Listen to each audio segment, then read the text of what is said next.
வணக்கம். தமிழில் ஒரு பழமொழி சொல்லுவாங்க, அடி உதவுற மாதிரி அண்ணன் தம்பி உதவாதுன்னு. இது மாதிரி ஒரு வன்முறையான ஒரு பழமொழியை பார்த்துருக்க முடியாது. அப்போது ஒருத்தர் அடித்தா தான் அவங்க சரிப்பட்டு வருவாங்க அப்படிங்கிற மாதிரி ஒரு கான்செப்ட். இப்போ நம்ம பிரெயின் பலவிதமான தந்திரங்களை செய்து நம்மளை ஏமாத்துது.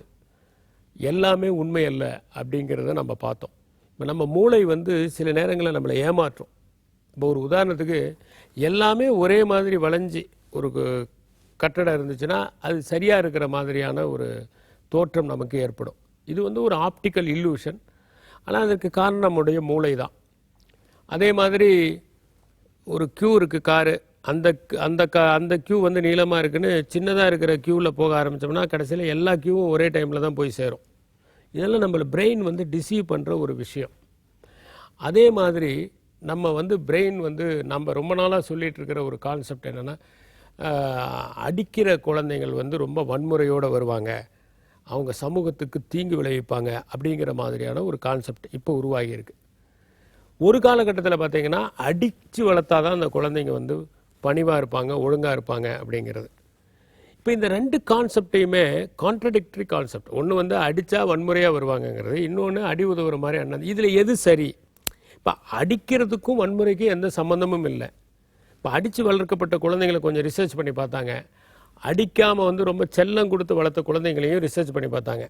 அப்போ ஒன்று தெரிஞ்சது, அடிக்கும் அவங்க எப்படி வர்றாங்க அப்படிங்கிறதுக்கும் சம்மந்தம் இல்லை அப்படின்னு. அப்போ ஒரு குழந்தைய அடிக்கலாமா அடிக்காமல் வளர்க்கலாமான்னா அது அவங்களுடைய வேல்யூ சிஸ்டத்தை பொறுத்தது. சில பேர் என்ன நினைப்பாங்கன்னா, குழந்தைகளை நம்ம நல்லா கையாளணும், அன்பாக கையாளணும், அடிக்கிறது தப்பு, அடித்து வளர்த்தா அது அவங்களுக்கு கிடைக்கக்கூடிய தீங்கு, அந்த குழந்தைங்க நம்மளை நம்பி தானே இருக்குது, அதை போய் அடிக்கலாமா? அது நம்ம சில பேர் பார்த்திங்கன்னா அந்த பெட் அனிமல்ஸு கூட ரொம்ப செல்லமாக வளர்ப்பாங்க, அது மேலே ஒரு கையை ஒரு நாள் கூட அடிக்க மாட்டாங்க. அது மாதிரி குழந்தைங்க அப்படி இருக்கும்போது நம்ம குழந்தைங்களை எவ்வளோ அன்பாக நம்ம வளர்க்கணும். அது சின்னதுங்க தானே, தெரியாமல் தானே தப்பு செஞ்சிருச்சுங்க, அதுங்களுக்கு விளக்கி சொல்லாமல் நம்ம ஏன் கோவப்படணும், ஏன் அடிக்கணும் அப்படிங்கிற ஒரு வேல்யூ சிஸ்டம் ஒரு குரூப்புக்கு உண்டு. இன்னொரு குரூப் என்ன நினைப்பாங்கன்னா, சிலதெல்லாம் நம்ம கண்டித்தா தான் நல்லது, இல்லைன்னா அந்த பசங்க தருதலையாக போயிடுவாங்க. நம்ம ஊரில் ஒரு பழமொழி உண்டு, அப்பா இல்லாத வீட்டில் பையன் தருதலையாக போயிடுவான் அப்படின்னு. ஏன்னா அம்மா கண்டிக்கிறதுக்கும் அப்பா கண்டிக்கிறதுக்கும் வித்தியாசம் இருக்குதுன்னு நினச்சாங்க. ஏன்னா அப்பானா கொஞ்சம் ஒரு டீனேஜ் வரும்போது கொஞ்சம் அவன் முரட்டுத்தனம் பண்ணும்போது கண்டிக்கிறதுக்கான ஆற்றல் உள்ளவர், அவரால் முடியும், அந்த மேஸ்குலைன் எனர்ஜி ஹெல்ப்ஸ் அப்படிங்கிற ஒரு கான்செப்ட். இதுக்கெல்லாம் எந்த ப்ரூவும் கிடையாது. எத்தனை பசங்க அப்பா இல்லாத பசங்க, எத்தனையோ சிங்கிள் பேரண்ட்ஸில் வளர்ந்து ரொம்ப பொறுப்பாக வளர்ந்து ரொம்ப நல்லா வளர்ந்து ரொம்ப நேர்மையாக இருக்கக்கூடிய பசங்க இருக்கிறாங்க. சில நேரங்களில் சிங்கிள் பேரண்ட்ஸில் வளர்கிறதுனால அவங்களுக்கு சில குறைபாடுகள் ஏற்படுறதும் உண்டு, சில நேரங்களில் இன்செக்யூர் ஃபீலிங் ஏற்படுறதும் உண்டு. இதை பற்றிய தனி ஆய்வு இருக்குது. ஆனால் இதெல்லாம் ஒரு பொதுப்படையான நம்ம நிலவி வரக்கூடிய நம்பிக்கைகள். அப்போ கண்டிக்கிறதுங்கிறது மஸ்ட்டு. ஆனால் அந்த கண்டிக்கிறது கூட எப்படி கண்டிக்கணும், எப்போ கண்டிக்கலாம், எப்போ பார்த்தாலும் கண்டிக்கலாமா, அல்லது எப்பயாவது கண்டிக்கலாமா, இந்த மாதிரி சில தியரிஸ் இருக்குது. குழந்தைங்களுக்கு தண்டனை கொடுக்கலாமா, எப்படி தண்டனை கொடுக்கலாம்? இப்போ ரிவார்டு கொடுக்கறது. இப்போ ஒரு உதாரணத்துக்கு ரீஇன்ஃபோர்ஸ்மெண்ட்னு சொல்லுவாங்க, பாசிட்டிவ் ரீஇன்ஃபோர்ஸ்மெண்ட். ஒரு நல்ல காரியம் செஞ்சுட்டு வந்தால் அதுக்கு ஒரு சாக்லேட் கொடுக்கறது. தப்பான காரியம் செஞ்சுட்டு வந்துட்டான்னு வச்சுக்கோங்க, சரியாக செய்யலை, அப்போ சாக்லேட் கொடுக்கறது நிறுத்திடுறது. இது நெகட்டிவ் ரீஇன்ஃபோர்ஸ்மெண்ட். இது ஒரு விதமான பனிஷ்மெண்ட். டெய்லி 6 மணி ஆனால் ஒரு சாக்லேட் ஈவினிங் குடிக்கிறதுக்கு கொடுக்குறோம். அந்த பையன் அன்னைக்கு மிஸ்பிஹேவ் பண்ணிட்டு வந்தான் கிளாஸில், வேற ஒரு பையனை அடிச்சுட்டு வந்துட்டானா இன்றைக்கி சாயந்தரம் 6 மணிக்கு அவனுக்கு பிடிச்ச அந்த சாக்லேட் ட்ரிங்க்கு கொடுக்க மாட்டாங்க அப்படின்னா அது நெகட்டிவ் ரீஇன்ஃபோர்ஸ்மெண்ட் அப்படின்னு சைக்காலஜி சொல்கிறாங்க. இதில் பனிஷ்மெண்ட்டுங்கிற ஒரு விஷயத்தை சொல்கிறாங்க. பனிஷ்மெண்ட்டும் கொடுக்கணும். எப்போ கொடுக்கணும் அப்படின்னா, இதை செஞ்சால் நிச்சயமாக அவனுக்கே பிரச்சனை ஆகிடும். ஒரு பையன் டபக்குன்னு கார் கதவை திறந்து குடுன்னு ரோட்டில் ஓடுறான்னு வச்சுக்கோங்க, வேறு ஏதாவது ஒரு கார் அடிச்சிருச்சுன்னு வச்சுக்கோங்க, அவன் செத்து போயிடுவான்ல.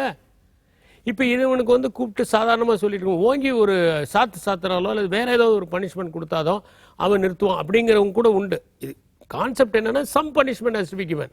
அது அடி தான் இருக்கணும்னு இல்லை. அவனை கொஞ்ச நேரம் தனியாக இன்னைக்கு யாரும் பேச மாட்டோம் உன்னோட அப்படின்னு சொல்கிறது கூட ஒரு பனிஷ்மெண்ட்டு தான். இப்போ ஏதோ ஒரு பனிஷ்மெண்ட், அந்த punishment it can be mental, it can be physical, depending on the circumstances. ஆனால் டப்புன்னு ஒரு இம்பல்சிவ் டெசிஷனில் ஓங்கி ஒரு அடி அடிக்கிறதுக்கான வாய்ப்புகள் கூட இருக்குது. ஆனால் இதில் என்ன முக்கியமானதுன்னா, நம்ம கவனிக்க வேண்டியது, அடி உதவுற மாதிரி அண்ணன் தம்பி உதவுறதில்லைங்கிற கான்செப்ட் ரொம்ப தவறான கான்செப்ட், ரொம்ப வன்முறையான கான்செப்டும் கூட. இது என்ன ஆகுதுன்னா, ஒரு பையன் பொழுதுனைக்கும் அடி வாங்கிட்டே வளர்கிற பையனுடைய மனநிலை எப்படி இருக்கும்? அவன் என்ன நினைப்பான், என்னுடைய அப்பா அம்மா என்னை வந்து நேசிக்கலை, ரெண்டாவது நான் வந்து ரொம்ப வந்து சாதாரணமானவன், அதனால தான் இப்படி அடி வாங்கிட்டே இருக்கேன், என் நண்பர்கள் எல்லாம் ரொம்ப சந்தோஷமாக இருக்காங்க. அவனுக்கு ஒரு லோ செல்ஃப் எஸ்டீம் வரும். அந்த லோ செல்ஃப் எஸ்டீம் சில நேரங்கள் என்ன ஆகும்னா, நேசிக்காத இடத்துல நான் ஏன் இருக்கணும், வீட்டு விட்டு ஓடி போகலாம்.